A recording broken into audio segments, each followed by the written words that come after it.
Eric Tay, you're onto the See you camera. Andy Bauman's coming in because we're about to talk about XCOM 2. Myself and Mike got to play it's just a preview build over the holidays. It's a pretty sizable part of the game. Yeah, pretty long. I haven't gotten anywhere near the ending of it. Andy, you played it just before the holiday break. I did. And you put up a video just before the holiday break about it. We did. How psyched you were for it. Go watch that video. But don't right now because we're doing this one. But wait, there's more later. What exactly did you get to play? You got to start from scratch, right? They sort of popped us in, right? They let us play tutorial, and then they're like, "All right, here we're gonna bump you up, and you already have a squad, and you know how to do this." And I was lost because there's so much going on. Yeah, and I think that's one of the main takeaways of XCOM compared to XCOM 2 is that XCOM 2 is just like holy shit, a lot of story, so much stuff happening, which is almost all embargoed, so we can't talk. Which is for the best because it's pretty good. Yeah, we could say there's very much an overarching story that keeps coming into it, but.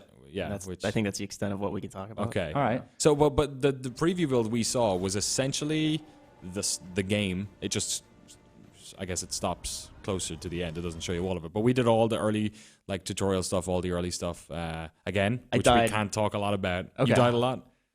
I died in the tutorial. Oh, you did? Well, I think you have to. I think you have to. I think they make you die as well. Wait, did you get wiped in the tutorial? I got wiped. Oh, dude, no. Not the scripted. So what happens? You just have to redo it? I just redid the tutorial mission. God damn it. You also, you've wiped a couple of times. You're playing Iron Man at the moment, right? Oh, I have to. So the first question, because a lot of people are worried about this because it's like sequel to a really popular game.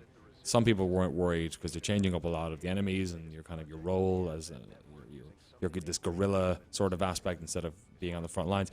Has it been nerfed? Has the difficulty been nerfed, or does it feel as difficult as like a good XCOM game? XCOM 2 feels substantially harder than Enemy Unknown. Oh, really? I've been playing on normal. They call normal veteran. Like they say, if you're not playing on easy, there's those prompts next to it. Yes. Normal says play if you are a seasoned XCOM player. Okay. And then there's 2 more difficulties after that. I've been playing on normal with Iron Man just because I really like the permadeath idea and not being able to reload saves. And there's been 4 separate campaigns I've started that I had to just start over. I was screwed. Wow. Was it fun starting over? Yeah. And like Andy said, there's so much to keep track of. That's why I'm really glad that they didn't pop me into something and let me start from scratch because, you're learning with each of these new abilities when you go up to corporal or sergeant and each of your person, you get attached to these characters and you're like, Tanya has long shots or long sight. So I know that she can protect everybody from her sniper perch. And then, this character has this machine gun ability to suppress them.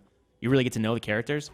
And in the campaign I'm in right now, I've only lost 2 people about 4 hours in. Oh, which, wow. If you played XCOM, you kind of gets tense. You're like, when's the hammer? You're going to get fall? too confident, and it's definitely. all going to go to shit in one episode, and there's going to be 4 of them dead in a mission. Oh, yeah. I'll start dashing more and then not having Overwatch, and then they'll get wiped out. Actually, that's an interesting point, because you were saying in your video, Andy, the roles have been... Overwatch is like this whole other ball game now, because the roles have been reversed. Instead of you kind of jumping into what is essentially a bunch of aliens waiting for you to come, you are now the guerrilla warfare going in and sort of striking them, so they don't know you're there. So right from the off, you're kind of already in stealth mode, like waiting to do your initial attack. Yeah, and it's way better because first of all, in the original game, you're like, by the time you've played that game a lot and you're like getting good at it, you have to like move in little spurts. You're like like leapfrogging, and it's all kind of, I don't know, boring or like... Well, the first 5 minutes of every mission every is the mission same. is the same until you like launch into the thing and the alien sees you and then everything is good. But in this one, it's like, you can actually think tactically, set up an ambush, go around, or even like try and complete the mission without ever being seen. Oh, wow. At all. A lot of the missions do have a trigger point though, so it's like, you got to steal this thing off the train and then everybody gets alerted even if you stayed out of sight.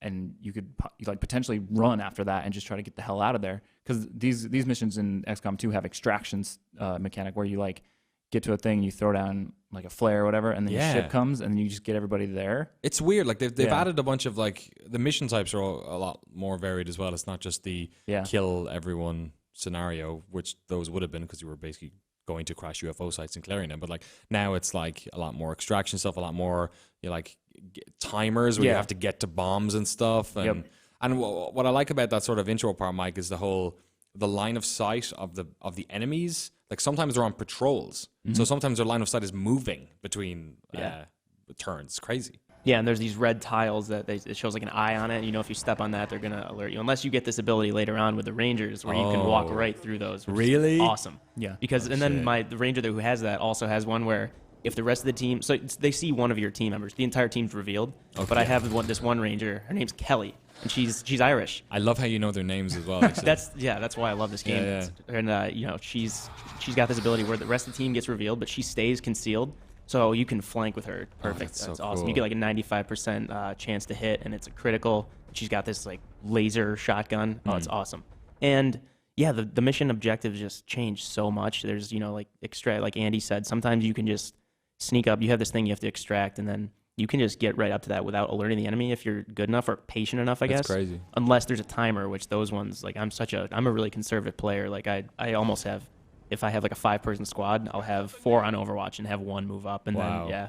But this forces you to really go outside your comfort zone, even more so than the ones in Enemy Unknown. Which is so good about it, XCOM. It's like, because all the wheels are turning in your head, and then something goes wrong, and it forces you to adapt, and that timer is just another wheel. So it feels like a lot more, I don't know, it's like that thing we talked to Jake about. Complexity makes it feel more real, because there's more things moving, so it feels less like a system and more like a, okay, I need to like figure this out, like a sort of a real world dynamic sort of thing. And one thing I certainly haven't talked about in the stuff we've covered, and I think gets left out a lot because it's sort of like it's just another XCOM, you know, mechanic, is you get this like drone thing with one of your characters. It flies around, and it can like hack shit.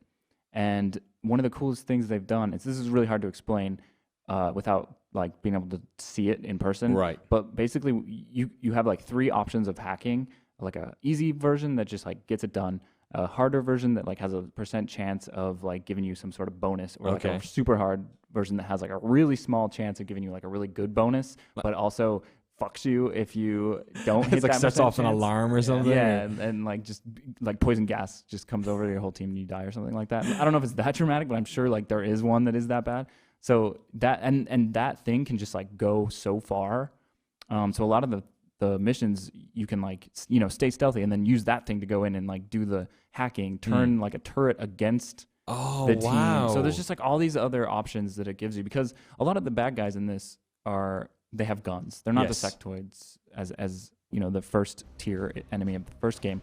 They're like dudes with guns, basically, like.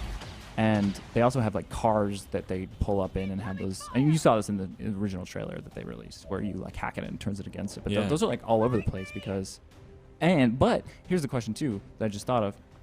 The things are procedural, so potentially you guys are playing from the beginning, but having completely different maps. Oh yeah. And like where those points are that you can hack and stuff are probably different. And like if there's a gun here in my game, it might not be there in your game or whatever. So you like. That's something we need to experiment with when we get the game. For sure. Yeah. And this is why it's so exciting, because XCOM was kind of like based on UFO Defense or Enemy Unknown if you're living in Europe, which were kind of games that we knew about. Like they scrubbed out some of the more superfluous like base building stuff specifically, and they kind of made this super tight game. But it was kind of, we knew what it was. Like if you played an old XCOM game, you knew what XCOM was.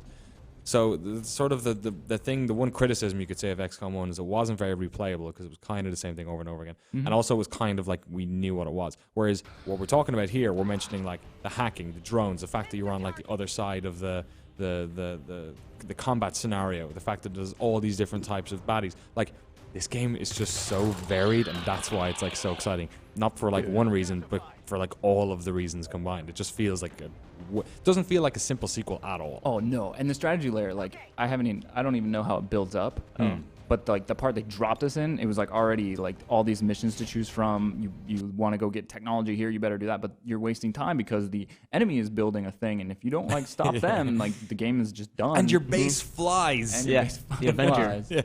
Yeah, those dark events are the ones. Up until then, you're spending a fair amount of time in the strategy layer with your ship and like clearing out, because you're rebuilding. You're clearing out alien debris from like the lower levels. Okay. And that gives you supplies, and you allocate engineers to do that. But you're also moving around like the map, and then you're establishing connection with the resistance cell here, so you can go to like the Arctic from the western United States. But fucking Arctic resistance cell, that must suck. But then there's later, like about 3 hours Send in, more blankets. it's like the troops in Russia, World War II. Like, why'd we even come here? What are we doing? Yeah. It's there's that, like Andy said, there are these dark events that the enemy you pretty much, it shows you their overall war strategy. Oh, wow. And a mission will pop up every once in a while, and if you hover over it, it'll say, this will counter that dark event. Oh, cool. So one dark event, it'll say, like, it'll take 2 weeks longer to build anything, which that's a long time, especially when you're not doing well.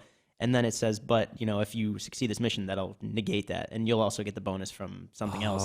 And so you, more so than the first game, you feel like you're just, you know, you're on borrowed time the entire time. And it's very much, it's a sequel in the best way possible. It's from what we've played. I can't, you know, speak to the whole game, but so far it feels like if you're an XCOM player, you're going to like it. You know what you're getting into, but as soon as you figure out, you're like, okay, this is similar to the first game, then they throw like a lot of things at you.